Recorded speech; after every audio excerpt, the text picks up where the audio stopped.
Hey yo, it's time to roar, get loud, let's ignite. Jeremy B in the house, we keeping it tight. Every weekday at 11, we ready to ride. Lions Talk Live, come and join the pride.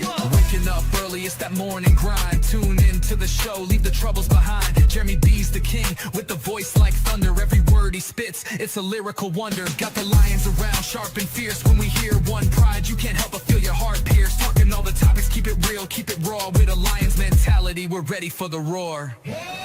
One pride, it feels right. Jeremy B bringing the heat, morning light. Every weekday at 11 we taking flight. Lions Talk Alive, yeah, we ready to bite. One pride, hear us loud. Jeremy's in the zone, making us proud. This is a Huddle Sports Network broadcast. You can find us on Roku TV, Amazon Fire TV, Facebook, and of course YouTube. Get all your NFL news here first. Good afternoon, it is Lions Talk with Smoke and Jeremy B. If I cough and hack, don't mind me. I'm sick, but I will get through this show. It is PFF Tuesday, like we do every Tuesday, when we check and see what the grades were for everybody. Our highest graded offensive players, no surprise. It's Amon-Ra St. Brown, Jameson Williams, Jared Goff, David Montgomery, and Penei Sewell. I am surprised we had any of the running backs in the top five. David Montgomery, it had to be because he scored a touchdown. Yes. Michael Ditton Edwards, good afternoon to you, good sir. That was a great article where you compared teams and players to the Christmas song. That was funny. It was a good read. I wish I felt better. This is probably going to be a short show today. Okay, so bottom of the list, Giovanni Ricci. He is one of the main reasons why they got a sack on Goff. Him and Tristan Colon. Giovanni Ricci erased a first down catch, or a second down catch that would have been a first down, and made it 2nd and 15. That was that shuffle pass that went to Gibbs for 7 yards, which would have been a first down. Tesla, he missed the only ball that was thrown his way. Appreciate you, brother. Anthony Firkser wasn't any better. And Graham Glasgow, as always, is awful. So that particular play was the second drive of the third quarter. The Tristan Colon sack, the Giovanni Ricci hold, the whole 9 yards. Yeah, but the only whiskey I got right now, I'm saving for a special day, and I'll show you why in a minute. Now let's go down to the defense, and then we're going to have a serious talk about somebody who returned from injury.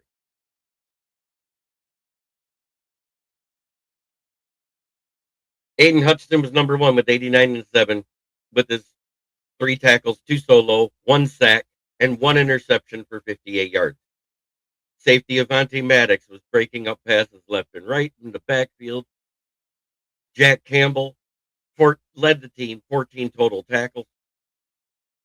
Roy Lopez had a sack, and Trevor Nowaski.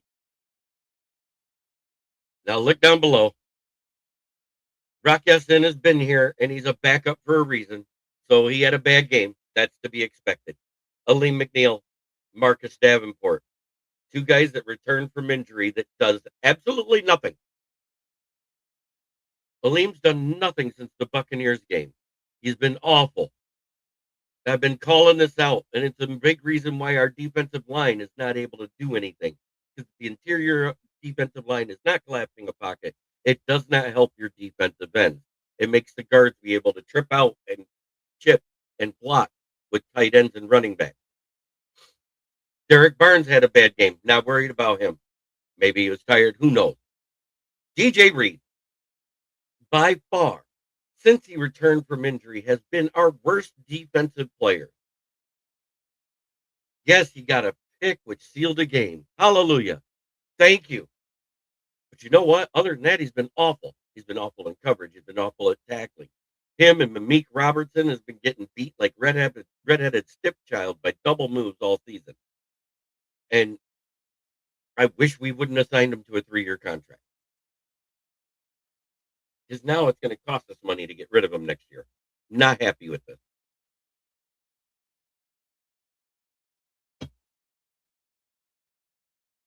Other than that, there's no news because we didn't practice yesterday, so I don't have an injury report.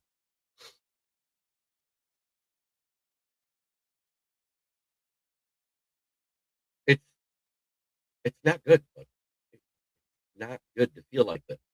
And I'm not talking about me personally.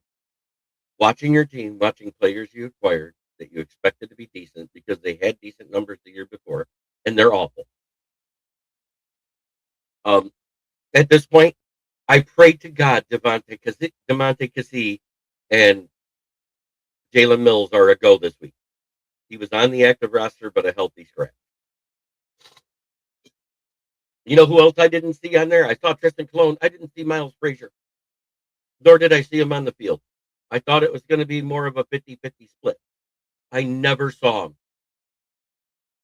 I saw Tristan Colon out there looking like ass all game. Couldn't block in the run game, couldn't block in the pass game. And Graham Glasgow has been more up and down at center this year than a hooker next to a Navy base on payday. I'm calling it like I see it. Our interior O line, if left guard and center sucks, we suck. We lose the game. Let's look at the games. I want to look specifically at the Lions' last games since Dan Campbell took over. Because I got told something the other day and I don't believe it.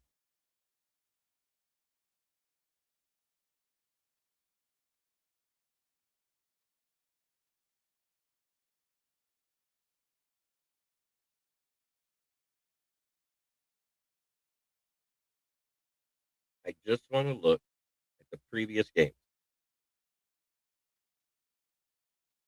I want to total the points. God damn it. That's not what I want.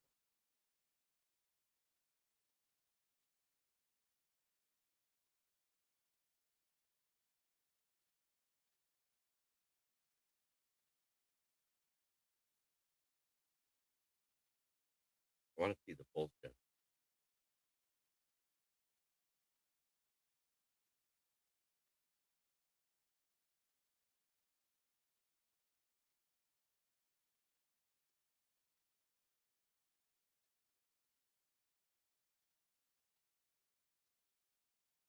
Okay, so week 10, correct? That was the Commanders. Let's do a running tally here because I want to get into this. We scored 44. Then we scored 9 versus the Eagles. Then 24. No, then 34. Then 24. Then 44. Then 34. That's 189 out of our 420 points in 5 weeks.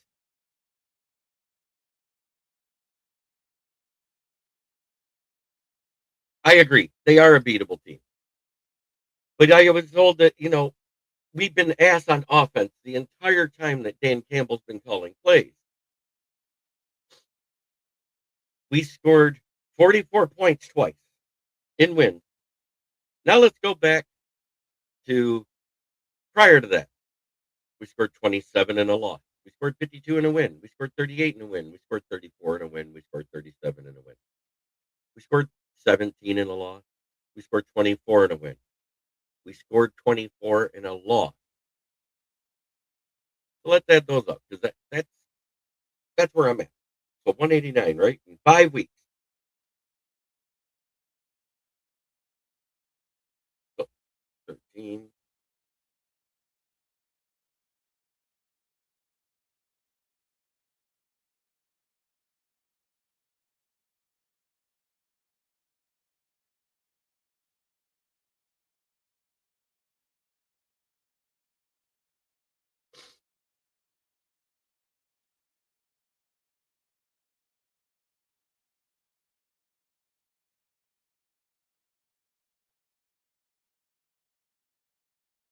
So in 10 weeks, we only scored 239 total points.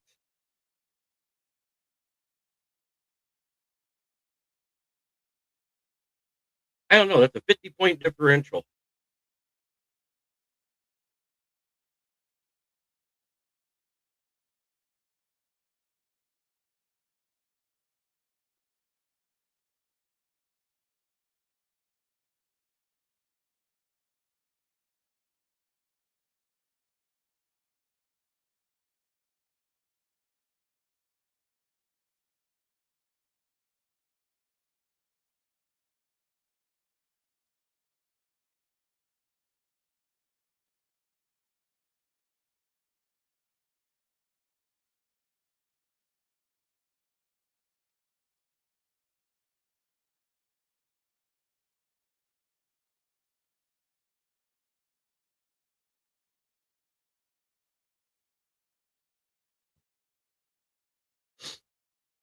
So we only have 50 points difference in 5 weeks versus 10 weeks.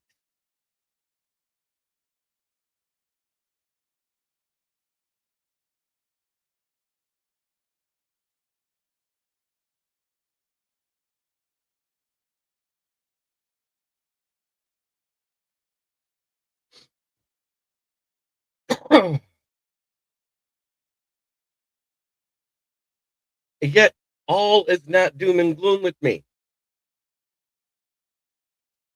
If we lose any of the next 3 games, is when it changes. This is our scenario.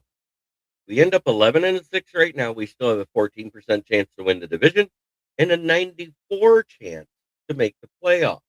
That 14% is why it averages out as a 48%. It is not doom and gloom. We have a 94 percent chance to get in the playoffs if we sweep out. I'm not saying we will. I'm saying it's possible.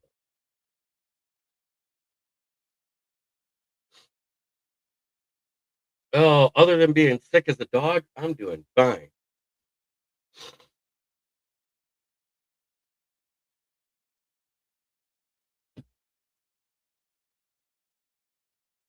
Amen. Yeah, that's just it. We control our own destiny. It's win out and go out with a bang. Or if you lose any of them, just play spoiler. I'm done. That's where I'm at. We can't lose to Minnesota again. We just can't. Let's face it. Quentin Williams went down in the first quarter of that Cowboys game, and that defense fell apart without him. That's what I saw. Credit to Minnesota for taking advantage of it and beating them, but they should have.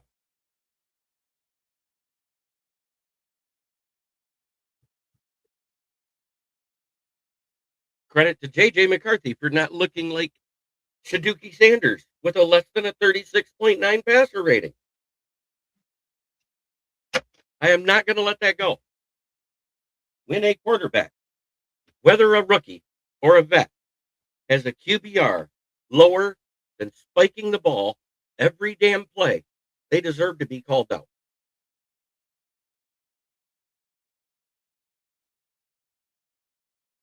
He took 5 sacks in that game and threw 3 picks, 0 touchdowns, and a 30.6 passer rating. You get a 36.9 by throwing the ball on the ground every play. Tell me how that makes sense. How do you get less than you would? It boggles me that somebody could get that low of a passer rating.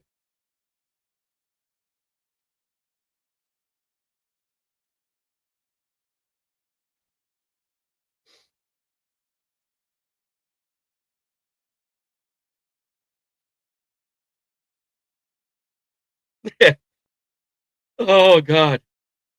If they're purposely making Shaduki look bad, more power to them.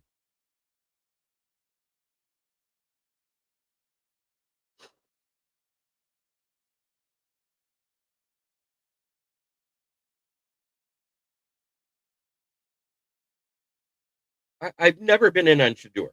I He had one good game out of the 3.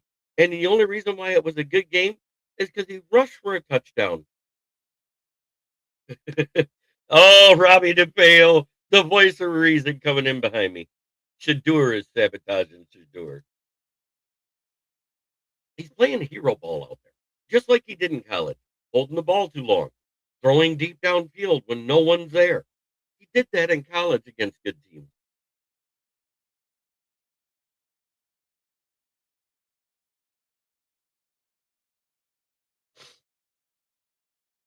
Defensively versus the Rams, we were great except one quarter. But guess what? We weren't good in offense in that quarter or either. The third quarter was our undoing. To back 3-and-out drives. Whether they called that a touchdown or not, a catch or whatever, we deserved to lose that game how we played. Because if it had been called correctly, and even the guy in the booth said it. The guy in the booth said that's not a touchdown. He's down at the 1. His knee is down. He's touched before the ball ever hits the ground. The ground cannot cause a fumble. We know that's a rule. But according to the letter of the rule, that what the ref said, that turns it into an incomplete pass. He went to the ground, lost control, and regained it in the end zone. He was down by contact. So therefore, he can't lose control and regain it later because you cannot fumble a ball forward. That is an NFL rule.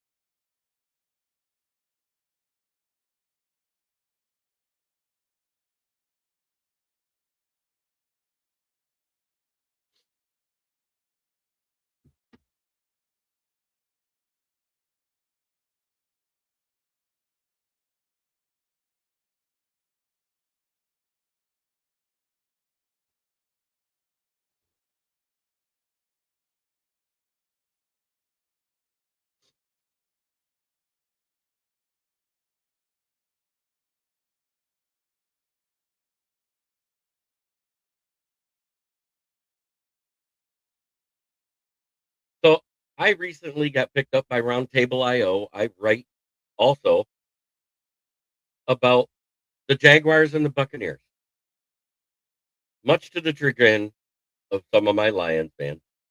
But what I do like about Roundtable IO is they allow people to comment and like my articles. So if you would be so kind, I'm going to put the QR code up in the corner, and that's right here. Go and check them out. Uh, NFL officials getting worse every year. Horrible, not whining, stating up. Yes, 100%.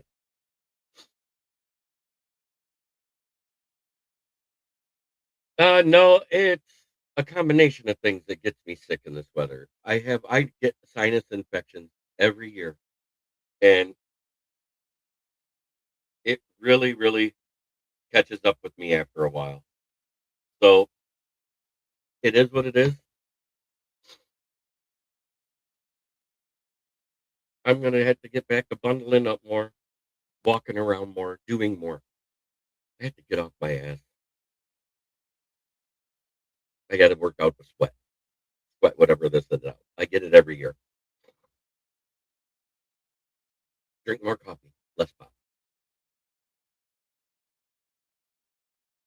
By the way, if you haven't checked it out yet, I mentioned it last week. It's amazing. I love the Snickers flavor, not so much the Twix, but I drink it because it was in there. At Walmart right now, they have a brand called Donut Shop. Check out the Snickers and Twix flavored coffees. Oh my God. The Snicks is a win. You get half and half, 50 cups, 25 of each for $15. Go check them out. Oh my goodness. I love flavored coffee. As long as it's not pumpkin shit spice.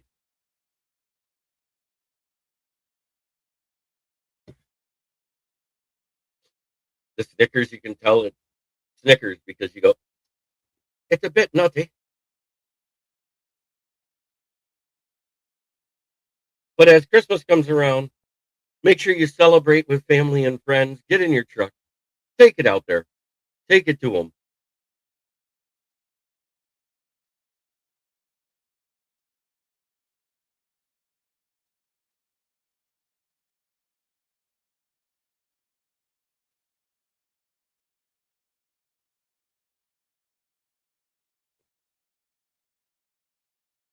Yes, Joseph Austin, I missed you, brother. I put cocaine in my coffee. It would taste good with the Snickers and the Twix.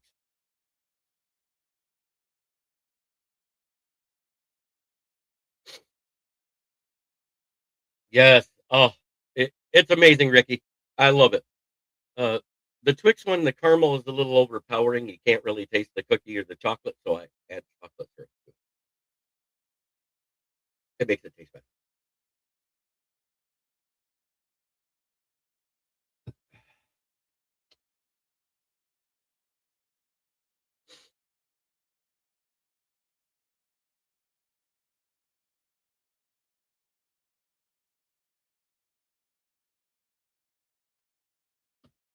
But that's pretty much the show in a nutshell. DJ Reed, I believe he's got to go this offseason. I believe we have to kick the tires on either letting Ennis Rakestraw get a shot after he's healed or drafting another corner in the first 3 rounds because corner is looking like a dire need next season. Oh my God, I couldn't even watch it. That was the most boring game. I'm glad I watched the Pistons. Well, Vogel, good to see you. Nothing like waking up with cocaine in your cup. Yes, that deserved the porn tune. Horns in the morning for that one. And I don't mean Texas horns up.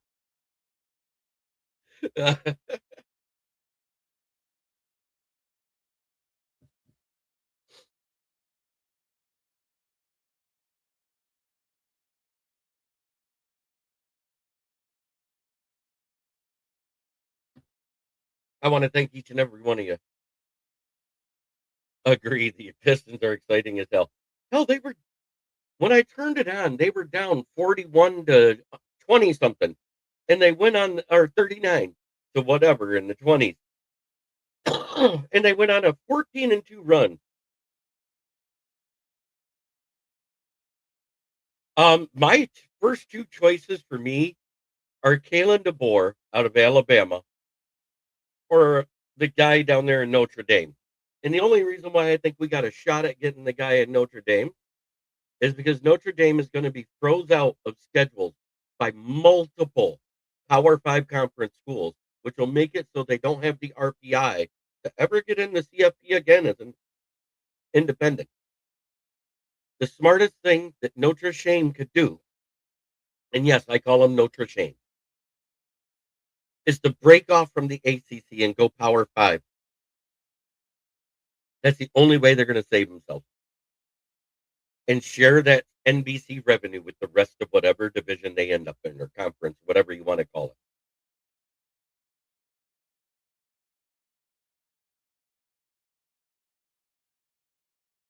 I like Notre Dame less than I like Purdue. And less than all of them, I like Ohio State. I don't even hate Michigan State and the Spartans as much as I hate Notre Dame and OSU. And then Purdue's just above them. Amen, Paul Jones. Know what it is seeing you here? Nice. Ohio State. Yeah, that's funny. I said Indiana could and would beat them on that Thursday show prior to the conference game. Or yeah, prior to the conference championship. And I said it wouldn't be because they're a bad team. It's because Indiana's coached the way Harbaugh coached. Michigan. Hard. Oh, how I hate Ohio State. Love it. I got to get that shirt made again. It faded out. You can't even read it anymore. It said, it said you can't spell cocksucker with blanks under the OS and U without OSU. And it was in maize and blue with the block M.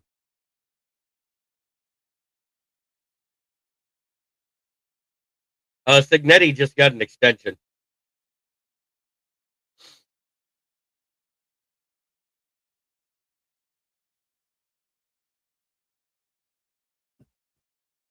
So I don't think he's coming.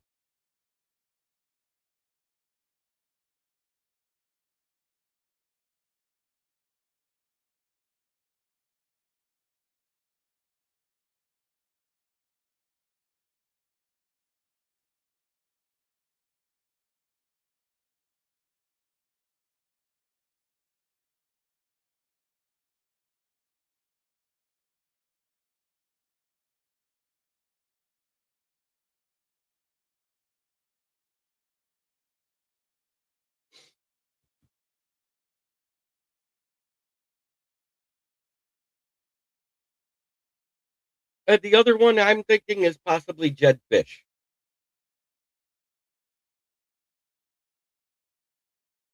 Not interested in Missouri coach. I did.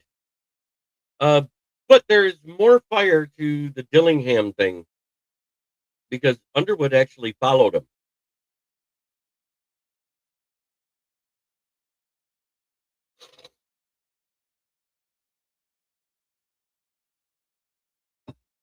So that's something to keep about. And the other thing to keep on, and I'm going to leave it at that, is Kalen DeBoer.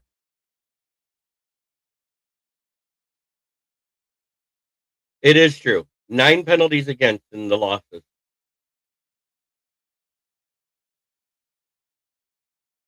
Uh, Gruden's not coming to college. I don't see that happening.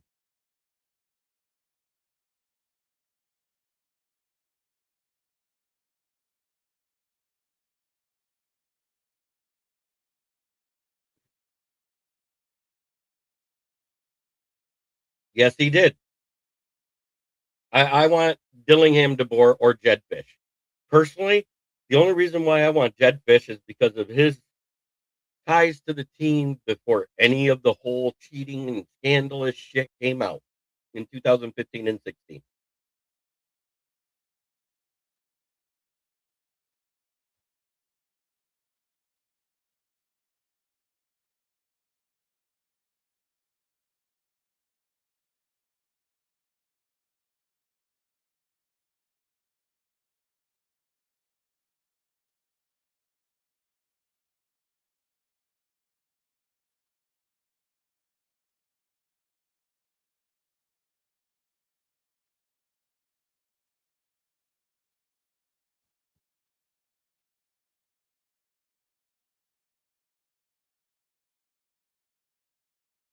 No news other than Micah Parsons and Patrick Mahomes have torn ACLs and are out for the season. Christian Watson's MRI came back. He's day to day. He may play this week.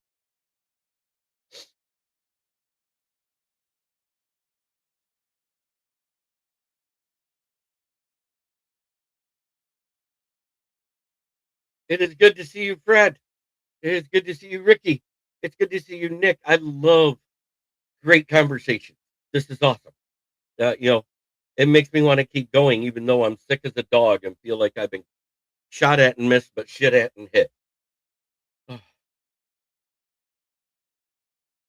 So did I. So did I, sir.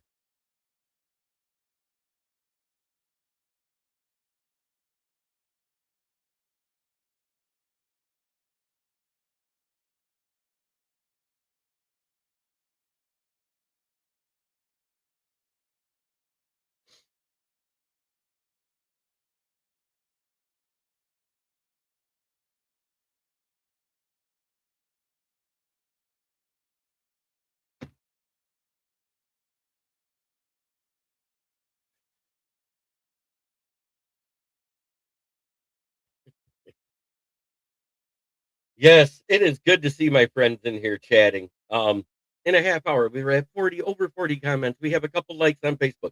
Make sure you're liking across whatever platform you're on, whether it's Rumble, whether it's YouTube, whether it's Facebook, whether it's Twitter.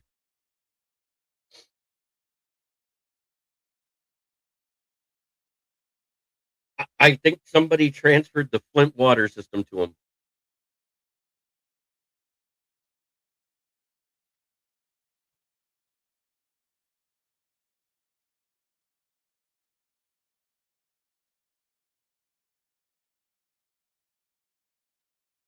Yes, this is true. Considering all the talk about the turf at Ford Field, it's kind of tough. What kind of turf were these guys playing on? I think he's outlived his usefulness in Clemson. He needs a change. He needs to go somewhere else. But I do not like Dabble Sweeney.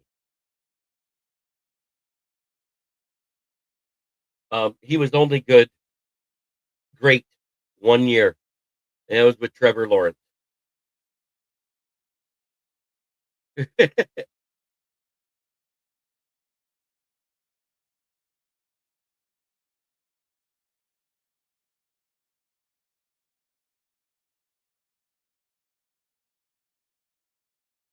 So, speaking of Green Bay, 2 weeks ago, a head coach for a high school team was fired due to falsified attendance records for 140 students to games that they traveled to get extra money in his travel certificate.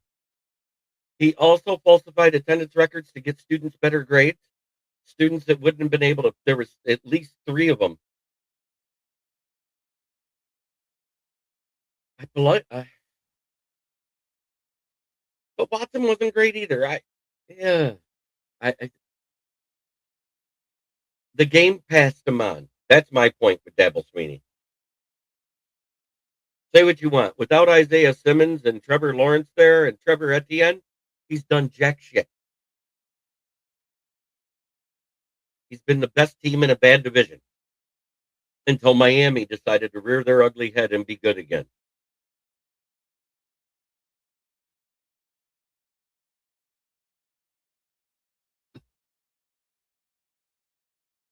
So please go check out my articles on up there in the corner there. That QR code. That is Roundtable IO. That's the Jags.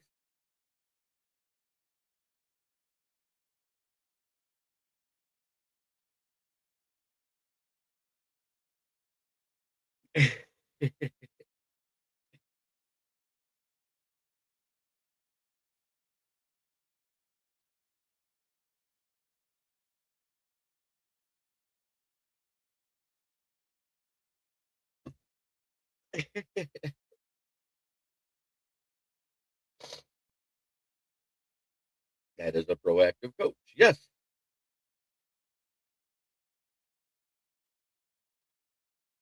But thank you, everyone, for making my day brighter by being here talking football. I don't know if you can see it down here. Let me remove the headline.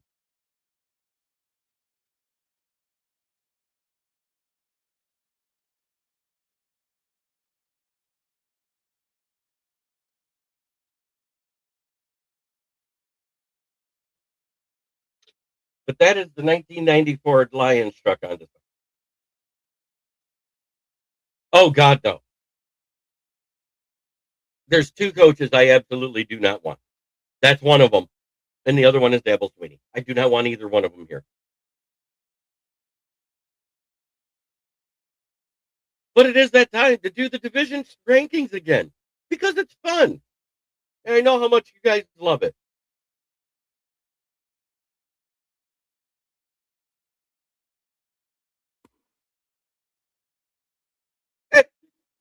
And they're Sculpa at 8-6 in third place. It's the Lions.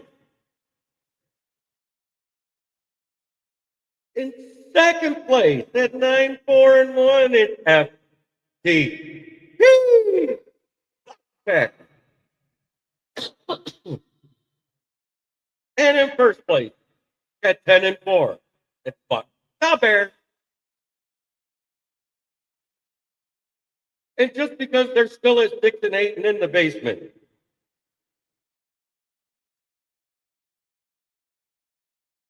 I'm coming out of Flint for the water shit, but the tires are good.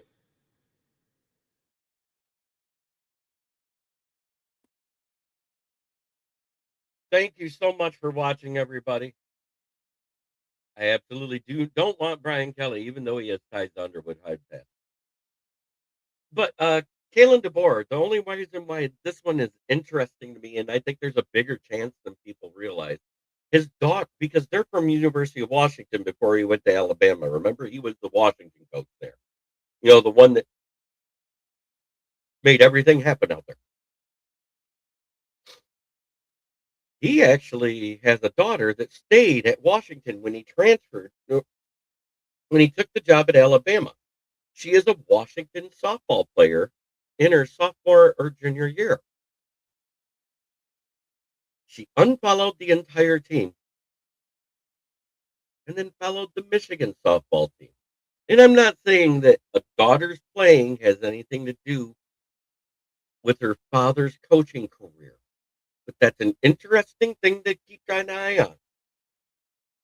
Because as long as he's in the CFP, I don't think Michigan touches him.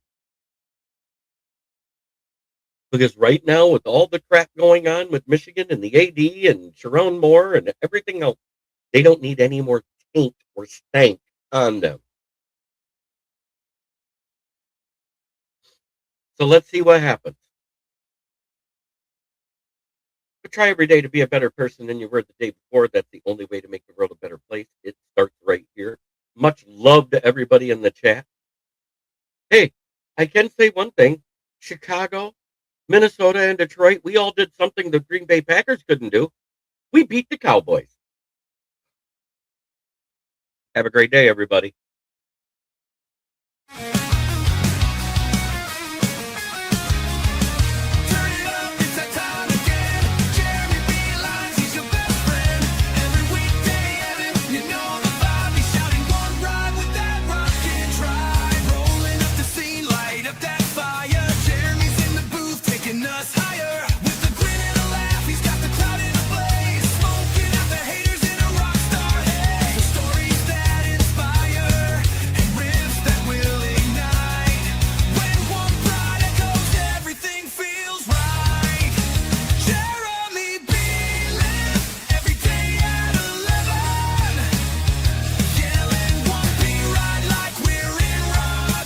This is a Huddle Sports Network broadcast. You can find us on Roku TV, Amazon Fire TV, Facebook, and of course YouTube. Get all your NFL news here first.